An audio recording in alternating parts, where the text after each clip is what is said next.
At my age, without any significant position of authority, someone as inept as me wasn't deemed necessary within our company. The president made this abundantly clear, presenting me with a termination letter and offering a severance package. Packing my belongings swiftly, I silently acknowledged the president's tirade. Arguing back would have been futile. Understood, I calmly stated as I left the office. To an outsider, I might have seemed defeated, a loser at the mercy of the president's whims. However, I had already discerned her vulnerabilities. My name is Caroline, 48 years old. Most women my age are married with grown children, some even becoming grandmothers. Yet, I remain single. I've had my fair share of romantic encounters, but marriage never materialized. Not that I lacked the desire, but with a fulfilling job and supportive colleagues, I found contentment. That changed a few months ago. Our company, a family-run enterprise, had always been smoothly managed, with executive roles reserved for the chairman's relatives. However, with the sudden passing of the chairman, his daughter, Helena, assumed the presidency. She was a stranger to us, her appointment surprising many. Yet, her credentials from a top-tier company and her opportune arrival eased some doubts. At 38, Helena defied expectations. Her appearance reminiscent of a nightclub hostess, with flashy jewelry and a heavy perfume, clashed with the corporate environment. Her speech at the inauguration lacked substance, leaving me uneasy. Nonetheless, I focused on my work, trying to dismiss the lingering doubts. However, Helena's unexpected visit to our department shattered the calm. Singling out a colleague, Cecil, she invited him to lunch, leaving everyone stunned. Cecil, petrified, and the rest of us bewildered, couldn't comprehend the president's intentions.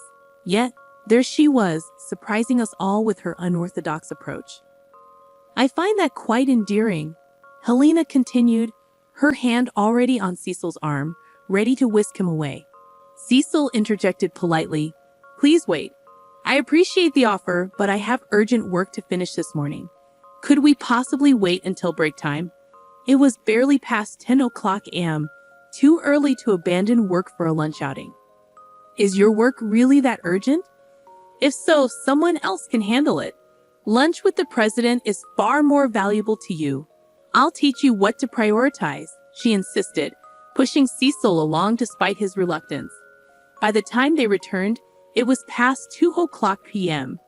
Cecil, 38, divorced a few years back and now single, was admired for his refined looks, growing more handsome with age. Many female colleagues harbored secret crushes on him, rejoicing at his divorce as it meant he was back on the market. While Helena's fondness for Cecil might be understandable, her behavior was unbecoming of a president. It was a revealing day, highlighting Helena's true character. To make up for the morning's disruption, Cecil ended up working late, a consequence of Helena's actions that benefited no one. "Cecil, I reserved a wonderful French restaurant for us today, the one with the chef I mentioned before. We better hurry or we'll be late." Helena would often appear, forcibly taking Cecil out for lengthy lunches.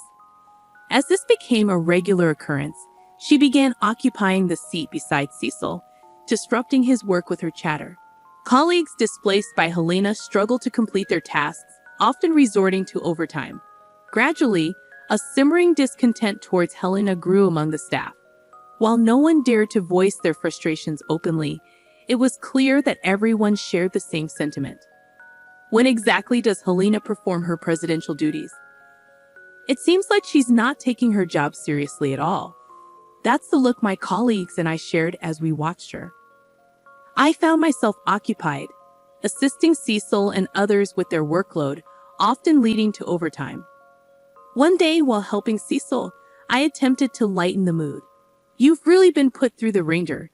It's tough being targeted by the wrong person," I remarked. Cecil responded apologetically, "I'm so sorry for causing everyone trouble. I really appreciate your help, Caroline, especially since you have your own workload." "It's not something you need to apologize for," I reassure him. "It's all because of that out-of-touch president. Honestly, what was the chairman thinking, making Helena president? But keep that between us," I joked, sticking out my tongue. eliciting a weak smile from Cecil. It had been a while since I'd seen him smile.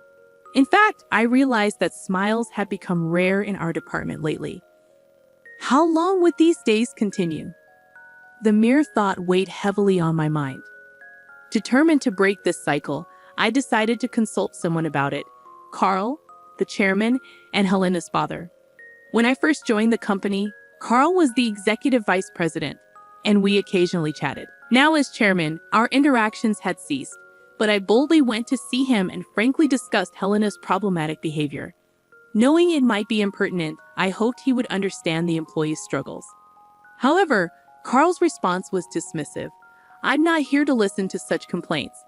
You are to follow President Helena's lead, work for the company, and earn your salary. That's all. It's simple," he declared before sending me away. It was then I realized that Carl, who had appointed Helena as president, was just another fool. Disappointed and furious, I felt a surge of anger. The next day, Helena came again to invite Cecil to lunch, but our department was bustling with a crucial project deadline. Amidst the tense atmosphere, Helena's presence only fueled irritation, and some of my colleagues couldn't hide their annoyance. "I'm sorry," she said, perhaps sensing the tension she had caused. "I really can't leave my work today. Could you perhaps dine alone?" Cecil tried to decline politely. However, Helena insisted, "It's fine, someone else will cover for you. Hey, you there, take over Cecil's work." Unbelievably, Helena approached me and said that both Cecil and I were swamped with work and no one in the department had the capacity to take on additional tasks. "I'm sorry, but that's not possible," I firmly replied.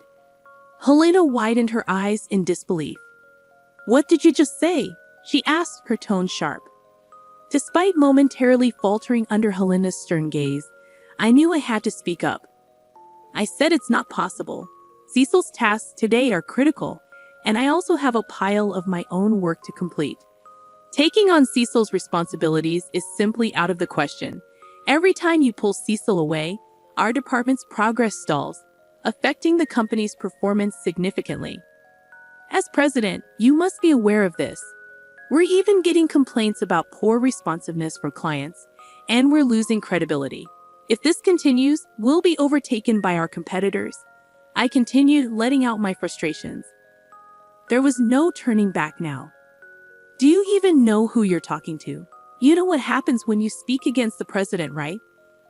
Helena's voice, so different from the sweet tone she used with Cecil, was filled with intimidation. "I'm speaking out of concern for the company. We're all striving to improve performance. I can't comply with actions that will hinder our success. We need Cecil at his desk right now," I asserted, carefully choosing my words, remembering she was still the president. "Is that all you have to say?" I'm shocked to find such a lowly employee among us. Helena sneered, snatching my employee badge to read my name. "Caroline, huh? It figures you'd say such vulgar things. You're going to regret what you did today," she threatened before turning sweetly to Cecil. "Cecil, let's try again tomorrow. I'll book an Italian place." My mood's been spoiled by this silly little scene, Helena declared with a fluttering wave as she left the department. Applause erupted around me. Colleagues praised me, saying how refreshing and cool I had been. But I didn't feel relieved. Helena's words weighed on me. I knew this wouldn't end without repercussions. "Caroline, are you okay?" Cecil asked, placing a comforting hand on my shoulder, looking at me with concern. "Are you okay, Caroline? I know you spoke for all of us, but now you're in the president's sights. I'm on your side, though. If anything happens, I'll be here to protect you." His strong reassurance slightly lightened my heart. I was grateful for such a supportive colleague. Though Helena's retaliation might start as soon as tomorrow, with these colleagues by my side, I felt ready to face it. However, Helena's actions were more straightforward than I expected. She showed up in our department the very next day to announce, "You, at your age, with no significant position, not proficient at work, just getting older and more on sight. How dare you talk back to me? Someone who has remained a mere employee all these years is not needed in this company. Frankly, you're an eyesore. You're fired as of today. Pack your things and leave." I was astounded by the abrupt and harsh dismissal. Fired? echoed in disbelief. Helena, with rough breath, pulled out a piece of paper. Yes, but it's not wrongful termination. Don't bother suing. Here's your termination letter, and we'll even pay severance pay. Now hurry up and leave, she ranted. That's too much, President. Caroline is our moral support, indispensable to this company. Cecil stepped up, fists clenched. Helena scoffed. Cecil, you're mistaken if you think it's good to side with such an incompetent woman. It seems you've been influenced by her because you've worked together for too long. How pitiful. She's a detriment to this company. It's only right she's fired. I stood silently, absorbing Helena's verbal abuse. Arguing with someone like her was futile. If you say my presence is detrimental to the company, then I must accept my dismissal. I replied calmly, quickly packing my belongings and leaving. Though I couldn't suppress my intense anger, I was determined not to let this end here. I had already identified Helena's weakness. The next day, I welcomed a refreshing morning. I had breakfast and cleaned my house. It should be about time, I thought. Glancing at the clock as it struck 10 a.m. right on cue, my phone rang. The company's number flashed on the screen. The caller was easy to guess. It must be Helena. Slowly, I answered. Caroline, oh thank goodness you picked up. Listen, about the firing yesterday, it was just a joke. I never imagined you'd take it seriously and actually not show up today. I'll overlook your tardiness, so please come to the office as usual. Helena spoke in the same controlling tone she used with Cecil. You're so honest, Caroline. To take such a joke seriously. Helena's voice quivered slightly. It wasn't a joke. I have the signed termination letter. Does the company sign such things as a joke? If so, that's a terribly irresponsible company. A president who flirts with male employees and publicly humiliates an employee is disgraceful. I want nothing more to do with such a company, I asserted. Helena was speechless at my words, so I pressed further. I know everything that happened this morning in the office and that you'd come crying to me for help. I had heard all about it from Cecil. Today was an especially important day for presenting our company's best product to a crucial client. Success would significantly boost our company, while failure would allow competitors to leapfrog us to industry leadership. It was such an important presentation, even Helena must have recognized this importance, as she attended the morning meeting to motivate everyone. She asked who was in charge of the presentation, but no one came forward, and the room fell silent. Of course, I was the presenter, I explained. When Helena realized this, she panicked but then asked if anyone else could handle the responsibility. But what Helena found in front of her were resignation letters from all employees. Seeing my dismissal, everyone had had enough of the company, I continued, recalling the events from earlier. Hearing this from Cecil, I informed Helena, please, if you're there, Caroline, the presentation can still go ahead. We don't have much time before the meeting with the client. I'll double your salary and you'll be treated as a director. Please come back, please, Helena pleaded hysterically, almost incomprehensible. Unfortunately, I have no intention of returning. Please handle it yourself. As president, you haven't worked properly and have been chasing employees around, decreasing performance. I don't think you have the capacity to manage it, I stated firmly before hanging up, dismissing further calls without hesitation. It would be interesting to see how she managed alone. That evening, Helena and Carl came to my house.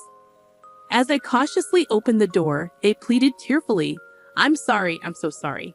Please forgive us. Apparently, the presentation had been a disaster from the moment Helena arrived alone.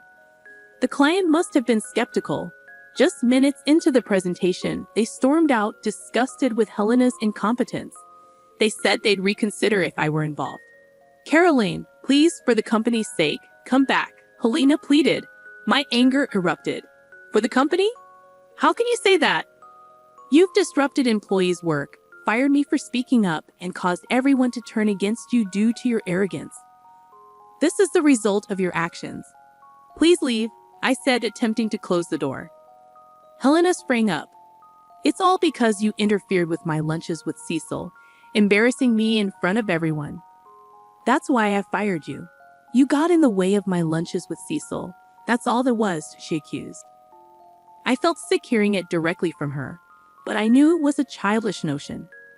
As I tried to process her words, Helena suddenly lunged at me but was swiftly stopped by Cecil, who had come out of concern. Enough, please. I came because I was worried about Caroline, and I can't believe it's come to this, Cecil said, surprising both Helena and me. Helena, let me make it clear. Dining or talking with you has been nothing but a pain because I have someone I like. I've told you many times, but you only looked at my appearance and never listened, Cecil confessed, leaving Helena paralyzed. Caroline and the other employees who resigned have already found new jobs. A competing company looking to expand was thrilled to hire us all. Everyone is talented, and they were delighted. Caroline and I are not coming back. You're the reason she was unfairly thrown out of the company. Please don't show up in front of us again. If you don't leave, we'll call the police, Cecil said firmly. Helena tried to say something but was pulled away by Carl, who was also pale. He was the fool who appointed Helena president and dismissed my desperate pleas. There's no room for sympathy without supporting employees and seizing a great opportunity. The company's reputation plummeted, leading to bankruptcy. I am sorry to the wonderful predecessor, but once the predecessor was gone, it was only a matter of time before it came to this. Helena and Carl disappeared, buried under immense debt, living lives I don't even want to imagine. Meanwhile, Cecil and I began dating. The confession that I was the person he cared for came as a sweet surprise after years of working together. Our relationship evolved from trusted colleagues to partners. I'm grateful I didn't rush into marriage when I was younger, as I've now found the best partner later in life. Life is unpredictable. Maybe Cecil and I will get married.